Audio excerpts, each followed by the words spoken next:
नमस्ते। आफ्नो व्यापारलाई डिजिटल दुनियाँमा अगाडि बढाउने कुनै सजिलो र शक्तिशाली तरिकाको खोजीमा हुनुहुन्छ? आज हामी एउटा यस्तै सिधा र प्रष्ट डिजिटल मार्केटिङ पिचलाई चिरफार गरेर हेर्दैछौँ। आउनुहोस् यसभित्र लुकेका ती रणनीतिहरूलाई बुझौँ जसले कुनै पनि व्यवसायको मुहार फेरिदिन सक्छ।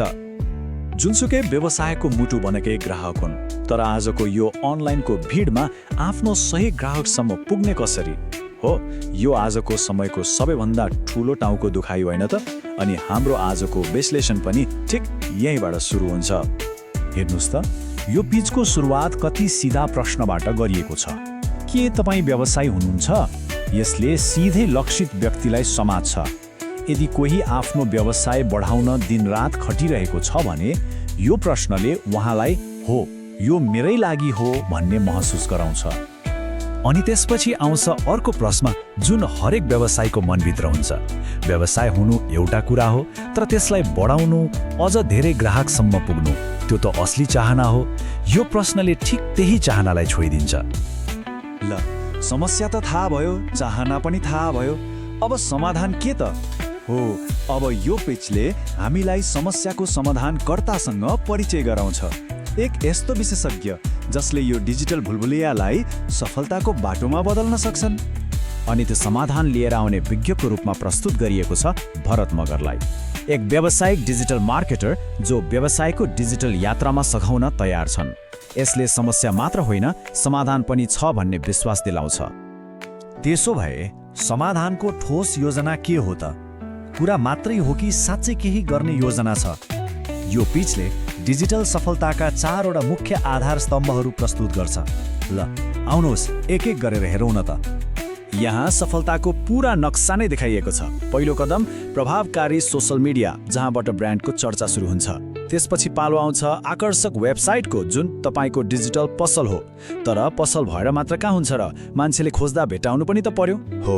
त्यसका लागि हो स्मार्ट एसइओ, अर्थात् सर्च इन्जिनमा सबैभन्दा माथि देखिने बनाउने कला। अनि अन्त्यमा यी सबैलाई जोड्ने रणनीतिक कन्टेन्टले सही ग्राहकलाई तान्छ। यी चार स्तम्भ मिलेपछि एउटा बलियो अनलाइन उपस्थिति बन्छ। ल, ठिक छ, मान्छेहरू वेबसाइट र सोशल मिडियामा आए, तर आएर मात्र के गर्नु? असल कुरा त तिनीहरूलाई ग्राहक बनाउनु हो नि, होइन र? अब हामी त्यो सबैभन्दा महत्त्वपूर्ण रणनीतिबारे कुरा गर्नेछौँ, भिजिटरलाई कस्टमरमा कसरी बदल्ने। यो कुरालाई एकदमै सरल तरिकाले यहाँ देखाइएको छ। हजारौं भिजिटर ल्याउनुको कुनै अर्थ छैन यदि तिनीहरूले केही किन्दैनन् भने। हरेक मार्केटिङ प्रयासको मुख्य लक्ष्य भनेको हेर्न आउनेलाई किन्न लगाउने हो। सिधा कुरा, सफलताको असली मापन यही हो। तर कसरी? भिजिटरलाई ग्राहक बनाउने कसरी? यसको जवाब हो बलियो ब्रान्ड पहिचान।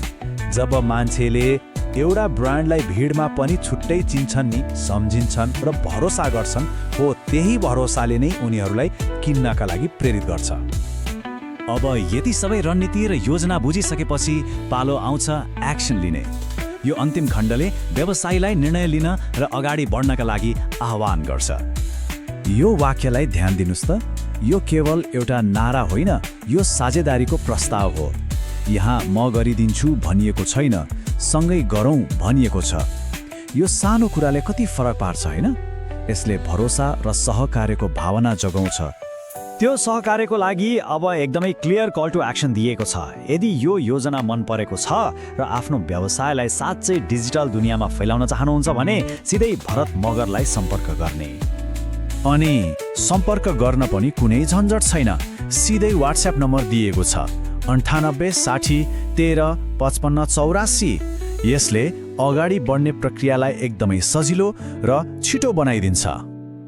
अनि अन्त्यमा यो एउटा यस्तो प्रश्न छ जसले सोच्न बाध्य बनाउँछ। यो एउटा चुनौती हो, आफ्नो सपना र महत्त्वाकांक्षालाई जाँच्ने मौका। के कोही आफ्नो व्यवसायलाई अर्को उचाइमा पुर्याउन साँच्चै तयार छ? यो पिचले बाटो देखाएको छ, तर त्यो बाटोमा हिँड्ने कि नहिँड्ने त्यो निर्णय त स्वयं व्यवसायीले नै लिनुपर्छ।